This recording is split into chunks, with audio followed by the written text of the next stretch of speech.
नमस्कार। आज हम सब एक काफी आम सी लगने वाली पर परेशान करने वाली चीज पर बात कर रहे हैं। नेगेटिव सोच। हाँ, मतलब ये ऐसे ख्याल हैं जो हम सबके मन में कभी न कभी तो आते ही हैं। बिल्कुल।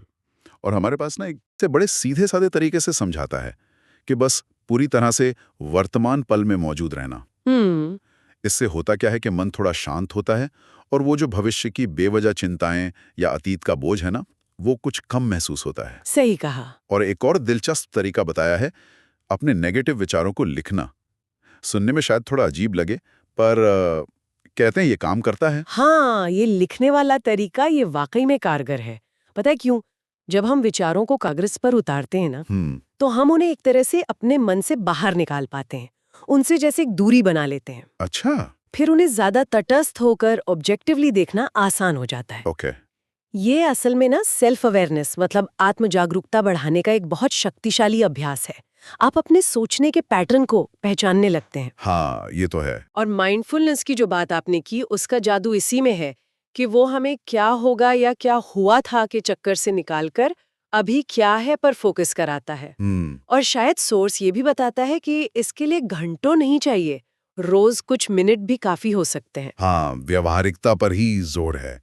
और यही बात मुझे लगता है शारीरिक गतिविधि पर भी लागू होती है। बिल्कुल। ले कहता है कि भाई कसरत करो, योग करो, या कुछ नहीं तो सिर्फ तेज कदमों से टहल लो, ये भी मूड पर कमाल का असर डाल सकता है। हाँ, ये सिर्फ बॉडी फिट रखने के बात नहीं है, ये सीधा मेंटल हेल्थ से जुड़ा है। सही। और साथ ही उन कामों में वक्त बिताने की सलाह दी गई है जिनसे हमें सच में खुशी मिलती है। जैसे चाहे वो दोस्तों से गपशप हो, कोई पुराना शौक हो, या शायद कुछ नया सीखना, कुछ भी जो अच्छा लगे। और इसका ना एक साइंटिफिक बेसिस भी है। जब हम फिजिकली एक्टिव होते हैं तो स्ट्रेस हार्मोन जैसे कॉर्टिसोल उसका लेवल कम होता है। अच्छा। और जब हम वो काम करते हैं जिनमें मजा आता है तो हमारे दिमाग में डोपामाइन जैसे न्यूरोट्रांसमीटर्स रिलीज होते हैं। हाँ, सुना है इसके बारे में। ये असल में दिमाग के वो केमिकल मैसेंजर हैं जो हमें अच्छा महसूस कराते हैं, खुशी और रिवॉर्ड वाली फीलिंग से जुड़े होते हैं। तो ये सीधे तौर पर नेगेटिविटी का मुकाबला करते हैं। वाह। लेकिन यहाँ एक बैलेंस की बात भी है, जैसा कि सोर्स इशारा करता है। वो दूसरों से लगातार तुलना करना ओ हाँ। या हर चीज में परफेक्ट होने की कोशिश करना, इसे छोड़ना होगा। ये बहुत थका देता है। ये तुलना वाली बात तो बहुत ही अहम है, खासकर आजकल सोशल मीडिया के जमाने में तो ये और भी बढ़ गया है ना। बिल्कुल। तो लेख इस पर कैसे रोक लगाने को कहता है? क्या मतलब खुद को स्वीकारना, सेल्फ एक्सेप्टेंस इसका जवाब है? हाँ, काफी हद तक। सोर्स का सुझाव यही है कि अपनी छोटी छोटी कामयाबियों को पहचानें और उनका जश्न मनाना सीखें। अच्छा। ये आपका ध्यान उस परफेक्शन की अंधी दौड़ से हटाकर आपकी प्रोग्रेस पर लाता है।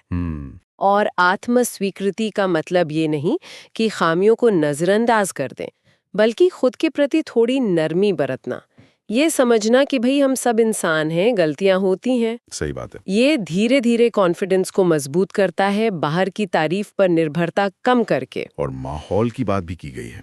सोर्स कहता है कि नेगेटिव माहौल या ऐसे लोग जो हमेशा शिकायत करते हैं या निराशावादी बातें करते हैं, उनसे थोड़ी दूरी बनाना फायदेमंद हो सकता है। हाँ। और इसके बजाय पॉजिटिव और आपको उत्साहित करने वाले लोगों के साथ ज्यादा वक्त बिताना चाहिए। इसे आप इमोशनल कंटेजन कह सकते हैं, मतलब भावनात्मक संक्रामकता। जैसे हंसी फैलती है ना, हाँ। वैसे ही उदासी या पॉजिटिविटी भी फैल सकती है। हमारे आसपास के लोग और माहौल हमारी सोच पर गहरा असर डालते हैं, चाहे हमें पता चले या ना चले। ये तो मानना पड़ेगा। और इसी सिलसिले में सोर्स एक और जरूरी बात कहता है, मदद मांगने में झिझकना नहीं। हाँ, ये जरूरी है। अगर नेगेटिव सोच बहुत ज्यादा हावी हो रही है तो किसी काउंसलर, थेरेपिस्ट या किसी भरोसेमंद दोस्त से बात करना ये कोई कमजोरी नहीं है, ये अपनी देखभाल करने का एक समझदारी भरा कदम है। तो कुल मिलाकर इस लेख के अंश हमें ये संदेश दे रहे हैं कि नेगेटिव सोच से निपटा जा सकता है, भले ही ये मुश्किल लगे। हाँ। मेडिटेशन या वर्तमान में रहना, विचारों को लिखना, शरीर को हिलाना डुलाना, वो काम करना जिनसे खुशी मिले, खुद को स्वीकारना, दूसरों से तुलना बंद करना, अच्छा माहौल चुनना और जरूरत पड़ने पर मदद मांगना, जी, ये सब छोटे छोटे कदम मिलकर एक बड़ा फर्क ला सकते हैं। एकदम सही कहा।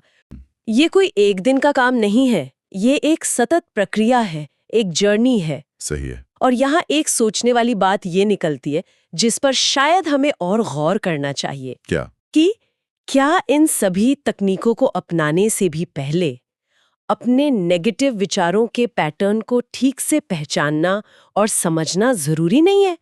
शायद असली शुरुआत इसी जागरूकता से होती है कि हमारे मन में आखिर चल क्या रहा है।